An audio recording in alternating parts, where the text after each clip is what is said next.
Hey everyone, we're so glad you've joined us for another day as we journey through Acts. Today we come to one of my favorite stories in Acts, and it's Acts chapter 9. It's a story many of you probably know. It's where Saul goes onto the road to Damascus.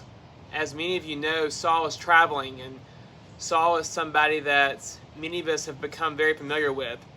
Saul has been an ardent follower of the law. In fact, he's one of the high priests, and Saul has been persecuting Jews for many years, and followers of the way, people who've been following Christ. And as someone who has been wanting to squash out this, he's on the road to Damascus to continue his journey. What he doesn't know is that on this journey to Damascus, he's going to experience the risen Lord himself.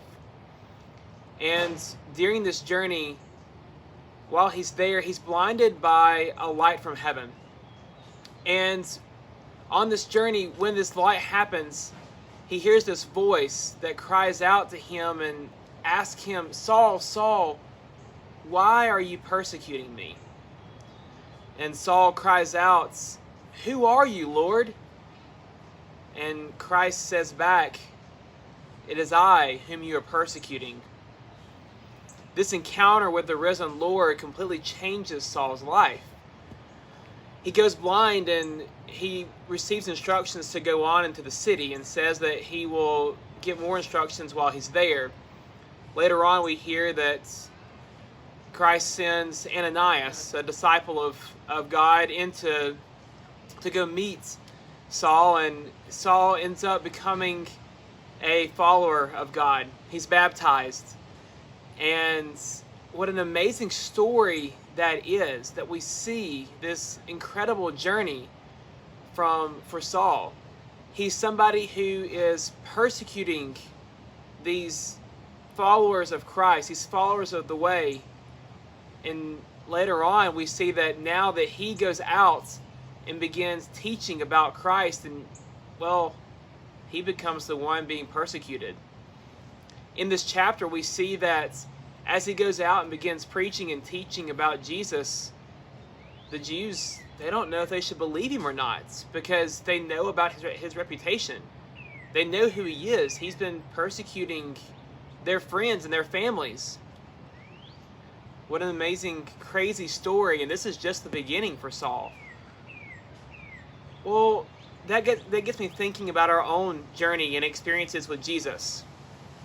Every single one of us, we've all hopefully experienced the risen Lord. Many of us have grown up in the church. We were either baptized as infants or baptized as young adults or adults, but yet we've all experienced Christ, the risen Lord, in some way. Yet the question is, what do we do after that experience with Christ?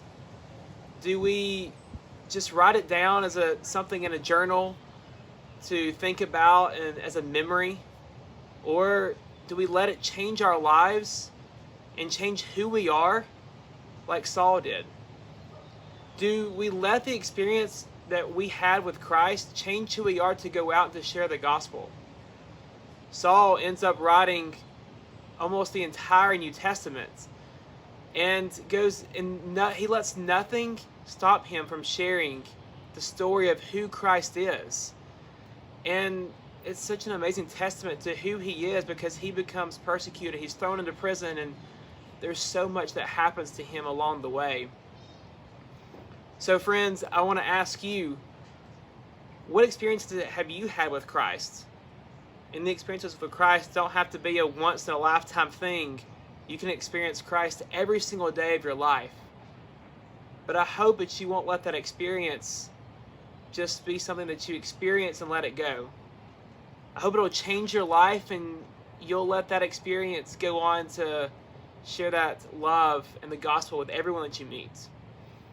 So during your prayer life today, talk to God about helping you be like Saul, to have the courage to go out and to share your experience of who the risen Lord is to everyone you meet today.